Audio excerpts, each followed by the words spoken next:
Hi friends, তাহলে আমরা রাসায়নিক বন্ধন এবং আণবিক গঠন এই চ্যাপ্টারটা পড়ছিলাম, তাই তো? ওয়েস্ট বেঙ্গল বোর্ডের বেঙ্গলি মিডিয়ামদের জন্য বোর্ডের ক্লাস আমাদের ক্লাস 11-এর। আমরা কেমিক্যাল বন্ডিং এর আগের দিন পড়েছিলাম। আজকে লুইস বিন্দু গঠন থেকে স্টার্ট করব বলেছিলাম। লুইস বিন্দু গঠনটা তোমাদের বোঝাবো বলেছিলাম। এই লুইস বিন্দু কিভাবে গঠিত হয় সেটা একটু ডিসকাস করব। দেখো, এখানে ফার্স্টে কি করতে হবে বলতো? ইলেকট্রনগুলোকে বিন্দু বা ডটস দিয়ে চিহ্নিত করে একটা সমযোজী বন্ধনের জন্য ইলেকট্রনগুলোকে একটা ডটস হিসেবে চিহ্নিত করতে হবে একটা সমযোজী বন্ধন তৈরি করার জন্য। তারপর দুটো পরমাণুর মধ্যে এক জোড়া বিন্দু লিখতে হবে। তাহলে লুইস বিন্দু গঠনের ফার্স্ট ক্রাইটেরিয়া হচ্ছে ইলেকট্রনগুলোকে বিন্দু দিয়ে চিহ্নিত করে একটা সমযোজী বন্ধন গঠন করতে হবে। দুটো পরমাণুর মধ্যে, ধরো Cl2 ক্লোরিন 2, তাহলে দুটো ক্লোরিন পরমাণু, তাদের মধ্যে এক জোড়া বিন্দু লিখতে হবে। এক জোড়া মানে দুটো। তারপর সমযোজী যৌগের গঠনটাকে প্রকাশ করা হবে, সেটাই হচ্ছে লুইস বিন্দু গঠন। সেটাই হচ্ছে কি না লুইস বিন্দু গঠন। এবার দেখো, বলছে ইলেকট্রনকে বিন্দু বা ডট, দেখো ব্র্যাকেটের মধ্যে সাইনটা দেওয়া আছে, এই চিহ্ন দ্বারা চিহ্নিত করতে হবে, অথবা ক্রস। বেশিরভাগ ক্ষেত্রে কিন্তু এই বিন্দু বা ডটটাই ইউজ হয়, ক্রসটা খুব একটা ইউজ হয় না। ইলেকট্রনগুলোকে এই বিন্দু বা ডটের মাধ্যমে কিন্তু প্রকাশ করা হয়। এবার কোনো অণু বা আয়নের লুইস বিন্দু গঠন লেখার পদ্ধতিটা আমরা একটু জানবো।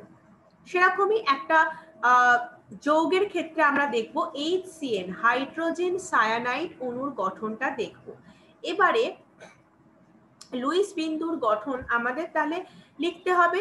লুইস বিন্দুতে দেখো HCN অণুতে পরমাণুগুলোর মোট যোজ্যতা ইলেকট্রন সংখ্যা, যেটা ভ্যালেন্স ইলেকট্রন আমরা চ্যাপ্টারটা শুরুতেই পড়েছিলাম। যদি কেউ এখনো ভিডিওটা না দেখে থাকো, ডেসক্রিপশন বক্সে পার্ট 1, পার্ট 2, পার্ট 3 তিনটে লিঙ্কই দিয়ে দেবো। সাথে দেব হচ্ছে তোমাদের এই পিডিএফটা, এই নোটসের পিডিএফটাও সাথে দেওয়া থাকবে, সেখান থেকে চেক করে নেবে। তাহলে দেখো, ভ্যালেন্স ইলেকট্রনগুলোর মোট সংখ্যাটা দেখো কত HCN এর ক্ষেত্রে হয় 1 + 4 + 5 10। এবার যৌগটার গঠন কাঠামো দেখো HCN, একটু গ্যাপ দিয়ে দিয়ে লেখা হয়। এবার H আর C এর মধ্যে এক জোড়া ইলেকট্রন, আর C আর N এর মধ্যে এক জোড়া ইলেকট্রনগুলোকে লিখে বাকি যে ইলেকট্রনগুলো আছে সেগুলোকে নিঃসঙ্গ ইলেকট্রন জোড় হিসেবে লিখলে পাওয়া যাচ্ছে যেটা, সেটা দেখো। এই যে প্রথমে আমি এক জোড়া করে H আর CN এর মাঝে এক জোড়া করে লিখে নিলাম, C আর N এর মাঝেও এক জোড়া করে লিখে নিলাম, বাকি আছে তাহলে এখানে টোটাল 10টা। বাকি ইলেকট্রনগুলোকে কিভাবে লিখলাম? নিঃসঙ্গ ইলেকট্রন জোড় হিসেবে লিখলাম। তাহলে এই গঠনে H এর যে ডুপ্লেট পূর্ণ হলো, মানে H এর সাথে দুটো ইলেকট্রন যুক্ত হয়ে গেল, দুটো ডটস আছে। লুইস বিন্দু গঠনে দুটো ডটস আছে, তাহলে H কিন্তু ডুপ্লেট পূর্ণ হলো, নট অক্টেট। কিন্তু H এর ডুপ্লেট পূর্ণ হলেও C আর N এর তো অক্টেট পূর্ণ হয়নি, অষ্টক পূর্ণ তো এরা হয়নি, মানে কার্বন আর নাইট্রোজেনের অষ্টক পূর্তি হয়নি। সুতরাং কার্বন আর নাইট্রোজেনের আরো বহু বন্ধন গঠন করতে হবে আমাদের। কার্বন আর নাইট্রোজেনের তাহলে আমাদের দেখতে হবে যে কি করলে এদের অষ্টকটা পূর্ণ হবে। সেক্ষেত্রে তাদের মধ্যে যদি ট্রিপল বন্ড থাকে, তবেই কিন্তু দেখো অষ্টক পূর্ণ হবে। এ দেখো HCN, তাহলে H এর তো ডুপ্লেট হয়েই গেছে। এবার কার্বন আর নাইট্রোজেনের দেখো এখানে তিনটে বন্ড রয়েছে, তার মানে এক জোড়া করে 3 বার লেখা হয়েছে। তাহলে কি হলো, আর তুমি এইভাবেও লিখতে পারো, আবার কিন্তু HCN কে এইভাবে এই স্ট্রাকচারেও লিখতে পারো, মানে বন্ডগুলো দিয়েও লেখা যেতে পারে, আবার লুইস বিন্দু দিয়ে লেখা যেতে পারে। যখন তোমার কোয়েশ্চেন আসবে যে CO2 বা O2 যে কোনো কম্পাউন্ডের, যে তোমার HCN যেরকম এটা এক্সাম্পল থ্রু বললাম, এদের যদি বলা হয় যে লুইস বিন্দু গঠন লেখো, তাহলে কিন্তু তোমাকে এই বন্ডটা দেখাতে পারো, কিন্তু তোমাকে এই যে ডটস দিয়ে যে স্ট্রাকচারটা আছে, এই দুটো ডট দিয়ে সি, তিনটে ডট করে 6টা ডটের পর এন, তারপরে আরো দুটো ডট, এইভাবে কিন্তু লিখতে হবে। এটা কিন্তু মাস্ট, এটা ভাবে লিখতে হবে। হ্যাঁ, এইভাবে না লিখলেও হবে, কিন্তু শুধু এইভাবে লিখলে কিন্তু নাম্বার কেটে নেবে। লুইস বিন্দু গঠন লিখতে বললে কিন্তু তোমাকে এইভাবে লিখতে হবে, ঠিক আছে? তাহলে পদ্ধতিটা তোমাকে ফার্স্ট অফ অল মনে রাখতে হচ্ছে যে ফার্স্টে আমাকে ভ্যালেন্স ইলেকট্রন কটা আছে দেখে নিতে হবে, তারপর যৌগটার গঠন কাঠামোটা এইভাবে ছেড়ে ছেড়ে আমরা লিখবো। CO2 এর তাই একই, হ্যাঁ, অক্সিজেন দুটো আছে, কার্বনকে মিডিলে লিখবো। H আর C এর মধ্যে এক জোড়া ইলেকট্রন, আর C আর N এর মধ্যে এক জোড়া ইলেকট্রন আগে লিখে নেব। দেন বাকি ইলেকট্রন গুলোকে আমরা নিঃসঙ্গ জোড় হিসেবে লিখে রাখবো। নিঃসঙ্গ জোড় হিসেবে লিখে রাখলাম। কিন্তু H এর ডুপ্লেট পূর্ণ হলেও কার্বন নাইট্রোজেনের অষ্টক পূর্ণ হলো না, তার জন্য আমাদের বহু বন্ধন প্রয়োজন। দেখা গেল যে ট্রিপল বন্ড হলে কি হয়, অষ্টক পূর্ণ কি হচ্ছে, দেখা গেল তাই। এইভাবে O2 ক্ষেত্রে দেখো, ও পরমাণু, দুটো ও পরমাণুর মধ্যে প্রথমে তাই করা হয়েছিল যে এক জোড়া ইলেকট্রন লিখে নেওয়া হয়েছিল, কিন্তু তাদের মধ্যে অষ্টক পূর্ণ হলো না। তাহলে অষ্টক পূর্ণ না হওয়া মানেই হচ্ছে যে আমাকে বহু বন্ধন গঠনের কথা ভাবতে হবে। তখন আমি কিন্তু এখানে ডাবল বন্ডের কথা ভেবে নিয়ে এখানে ডাবল বন্ড করে দেখলাম যে ডাবল বন্ড এখানে যদি দিয়ে দিই তাহলেই কিন্তু অষ্টক পূর্ণ হচ্ছে, অষ্টক রুল, অষ্টক পূর্তি এরা লাভ করছে। সো এইভাবেও লেখা যেতে পারে। বাকি যেগুলো রয়েছে সেগুলো নিঃসঙ্গ ইলেকট্রন জোড়, এইভাবেও লেখা যেতে পারে, আবার এরম ডটস দিয়েও লেখা যেতে পারে। নেক্সট হচ্ছে সমযোজী যৌগ গঠনের কিছু উদাহরণ। সমযোজী যৌগ গঠনের কিছু এক্সাম্পল আমরা দেখি চলো। যে ক্লোরিন অণু গঠন করব, তার মানে এই যে কোনো অণুই গঠন করি না কেন, আমাদের স্ট্রাকচার অফ অ্যাটম বা পরমাণুর গঠন চ্যাপ্টারটার কথা মাথায় এনে রাখতে হবে, যে আমাকে ইলেকট্রন বিন্যাসটা দেখতে হবে, ইলেকট্রনিক কনফিগারেশনটা কি সেটা জানতে হবে। তাহলে ক্লোরিনের ইলেকট্রনিক কনফিগারেশন বা ইলেকট্রন বিন্যাস হচ্ছে 1:2:2p6 3:3p5। 17 এর ইলেকট্রন সংখ্যা তোমাকে ফার্স্টে জানতে হবে, দেন তুমি ইলেকট্রন বিন্যাস করতে পারছো। তাহলে সর্ববহিস্থ কক্ষে দেখো 3s2 3p5, 3s2 3p5, তাহলে কটা আছে, 7টা। সর্ববহিস্থ কক্ষে কিন্তু 7টা ইলেকট্রন আছে।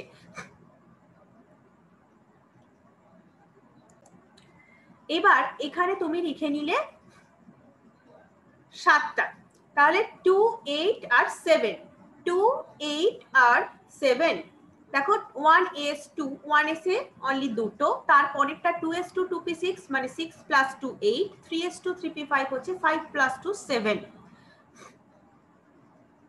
দেখো ক্লোরিনে 7টা করে ডটস দেওয়া হয়েছে, যটা ইলেকট্রন তটাই সর্ববহিস্থ কক্ষে যটা ইলেকট্রন থাকবে, তার মানে এগুলো কি ভ্যালেন্স ইলেকট্রন। তাহলে দেখো এবার তাদের মধ্যে এক জোড়া যে বিন্দুগুলোকে নিয়ে দেখো এরা অষ্টক পূর্তি লাভ করেছে, তাহলে আমি এখানে সিঙ্গেল বন্ড দিলেই কিন্তু এরা অষ্টক পূর্তি লাভ করছে।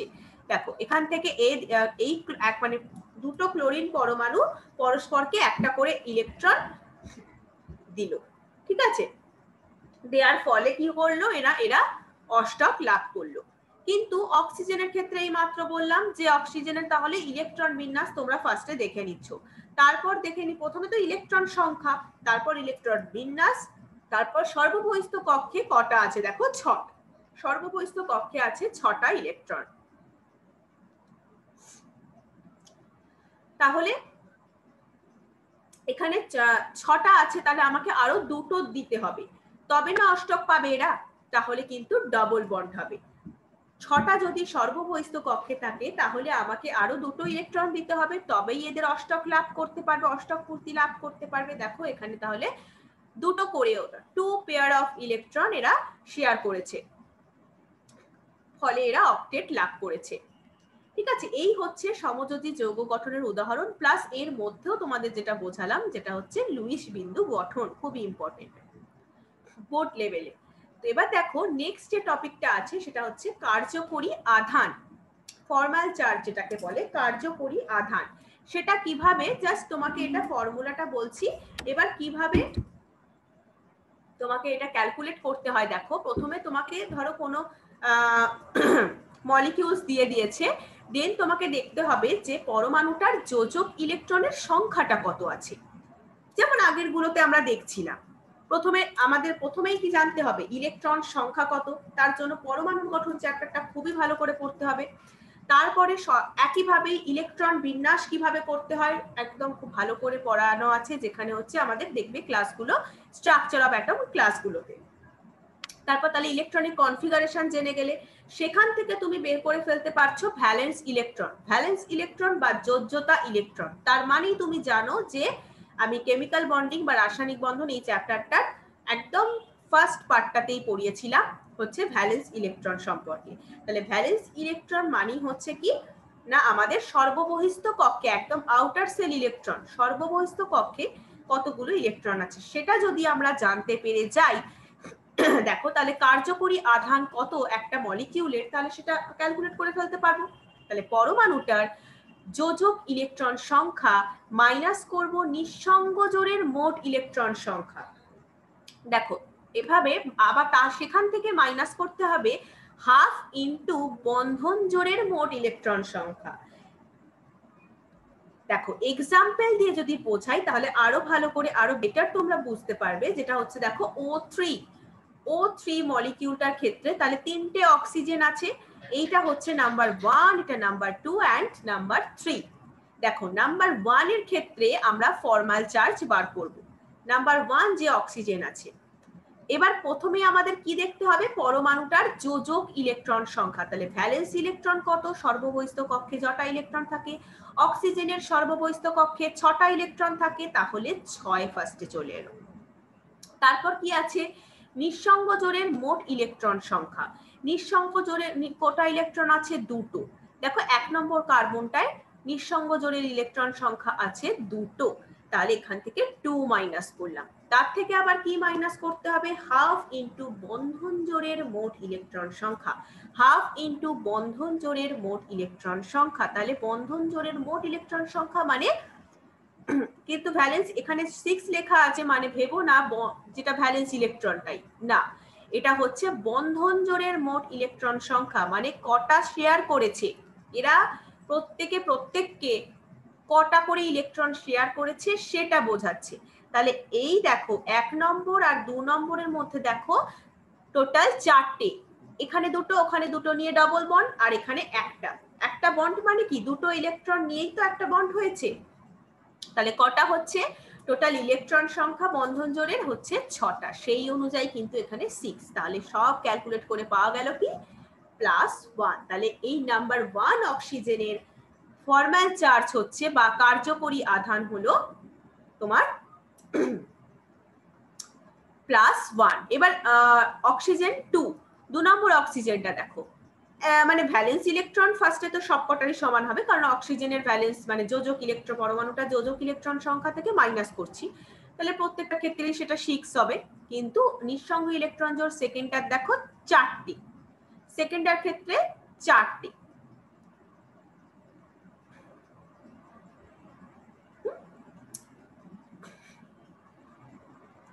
সেই জন্য 6 - 4 -হাফ ইন্টু 4 কেন হলো না, এই 2 নম্বর অক্সিজেনটা শুধু তো 1 নম্বরের সাথেই আছে, 1 নম্বর অক্সিজেনটা 2 আর 3 দুটোর সাথেই ছিল, তাই জন্য আমি 6টা ইলেকট্রন পেয়েছিলাম। কিন্তু 2 নম্বর অক্সিজেনটা তো শুধু 1 নম্বর অক্সিজেনের সাথে যুক্ত আছে, তাই জন্য আমরা কি পাবো সেটা হচ্ছে 4। তাহলে আমরা বন্ধন জোড়ের মোট ইলেকট্রন সংখ্যা পেলাম 4। তাহলে নাম্বার 2 অক্সিজেনের কার্যকরী আধান ক্যালকুলেট করে আমরা পেলাম 0।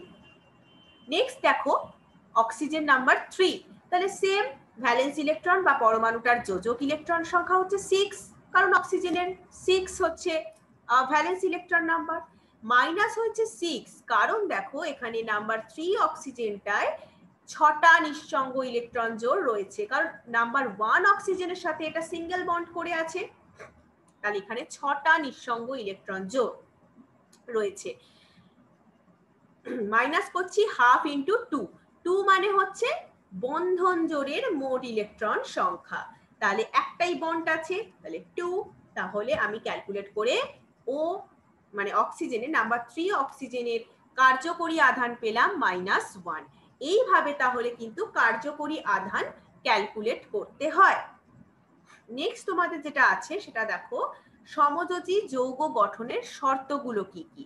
একইভাবে তড়িৎযোজী যৌগের মতোই হবে, জাস্ট মানে পয়েন্টগুলো সেম হবে, জাস্ট ডেসক্রিপশনটা আলাদা হবে।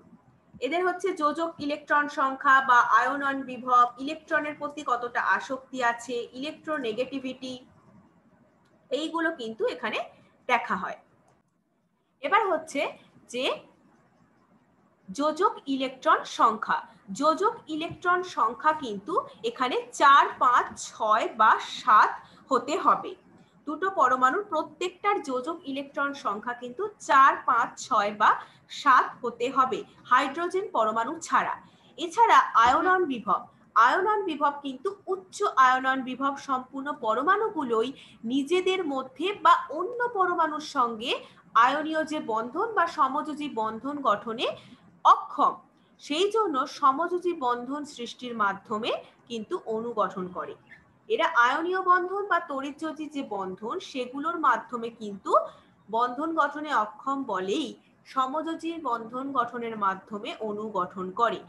পি ব্লক যে মৌলগুলো আছে ক্লাস 12-এ তোমাদের আছে, ক্লাস 11-এ অল্প আছে, সেই পি ব্লক এলিমেন্টস গুলো কিন্তু এই প্রপার্টিসটা দেখায়। আয়নন বিভব মানে উচ্চ আয়নন বিভব সম্পন্ন যে পরমাণুগুলো আছে তারা নিজেদের মধ্যে বা কোনো অন্য পরমাণুর সাথে আয়নীয় বন্ধন গঠনে অক্ষমের জন্যই এরা সমযোজী বন্ধন গঠনের মাধ্যমে অণু গঠন করে। এছাড়া ইলেকট্রনের প্রতি আসক্তি, সমযোজী বন্ধন গঠনে যে অংশগ্রহণকারী পরমাণু দুটোর ইলেকট্রন আসক্তি কিন্তু দুজনের সমান হতে হবে। যে দুটো পরমাণুর মধ্যে বন্ধন গঠন হবে তাদের ইলেকট্রন আসক্তি প্রায় সমান হতে হবে। এছাড়া সমযোজী যৌগ গঠনের আরেকটা শর্ত আছে যে ইলেকট্রোনেগেটিভিটি। ইলেকট্রোনেগেটিভিটিও সেম, সমযোজী বন্ধন গঠনে যে পরমাণু দুটো অংশগ্রহণ করবে তাদের ইলেকট্রোনেগেটিভিটিও কিন্তু প্রায় সমান হতে হবে বা সমান হতে হবে বা প্রায় সমান হতে হবে। এর ফলে কি হবে বলতো, ইলেকট্রন এক পরমাণু থেকে আর একটা পরমাণুতে মানে ট্রান্সফার হতে পারবে না, স্থানান্তর করতে পারবে না। এটা হচ্ছে সমযোজী যৌগ গঠনের একটা অন্যতম শর্ত হলো ইলেকট্রোনেগেটিভিটি। আর এখান থেকে তোমাদের হোমওয়ার্ক যেটা থাকবে সেটা হচ্ছে আয়নীয় বন্ধন আর সমযোজী বন্ধন। আয়নীয় আর সমযোজী দুটো বন্ধনই আমাদের পড়া হয়ে গেছে অলরেডি, মানে ডিফারেন্স লেখার মতো পড়ানো হয়ে গেছে। আয়নীয় আর সমযোজী বন্ধনের পার্থক্যটা তোমরা লিখে পাঠাবে। আর লাস্ট যেটা আছে সমযোজী যৌগের বৈশিষ্ট্য। সমযোজী যৌগের কিছু বৈশিষ্ট্য আছে, যেমন এটা গ্যাসীয়, তরল বা কোমল কঠিন হয়। কোমল কঠিন পদার্থ মানে সফট সলিড, গ্যাসীয় হতে পারে, তরল হতে পারে বা কোমল কঠিন হতে পারে। এদের গলনাঙ্ক আর স্ফুটনাঙ্ক কিন্তু খুব কম হয়। এছাড়া তড়িৎ পরিবাহিতা, তড়িৎ পরিবাহিতা কি হয় বলতো, সমযোজী যৌগের যে অণুগুলো আছে তারা বা মানে দ্রবীভূত অবস্থায় আছে, ধরো গলিত অবস্থায় আছে, আয়নে কিন্তু এরা বিয়োজিত হয় না। সেই কারণে দ্রবীভূত বা গলিত অবস্থায় এরা তড়িৎ পরিবহন করতেও পারে না। তাহলে তড়িৎ এরা পরিবাহিতা এদের কি হবে না, তড়িৎ এরা পরিবহন করতে পারে না। আর এছাড়া দ্রাব্যতা আছে, সমযোজী মৌলগুলো যৌগগুলো কি হয়, অধ্রুবীয় দ্রাবকে দ্রবীভূত হয়, কিন্তু ধ্রুবীয় যারা পোলার তাদের সেই দ্রাবকে কিন্তু দ্রবীভূত হয় না। নন পোলার যে সলভেন্ট গুলো আছে সেখানে দ্রবীভূত হচ্ছে। এটা হচ্ছে সমযোজী যৌগের একটা গুরুত্বপূর্ণ বৈশিষ্ট্য। তাহলে 2 মার্কস থাকলে মোটামুটি এই 4টে পয়েন্টস লিখে একটু জাস্ট এক লাইন করে এক্সপ্লেন করলেই হবে, ঠিক আছে। আর আয়নীয় আর সমযোজী যৌগে সমযোজী বন্ধনের যে ডিফারেন্সটা তোমরা কিন্তু এটা হোমওয়ার্ক করবে। ওকে, তাহলে আজকে এই পর্যন্তই। নেক্সট দিন কিন্তু আমরা যে অষ্টক নিয়মের যে ব্যতিক্রম আছে সেখান থেকে স্টার্ট করব। ওকে, তাহলে আজকে এই পর্যন্তই। Thank you, by.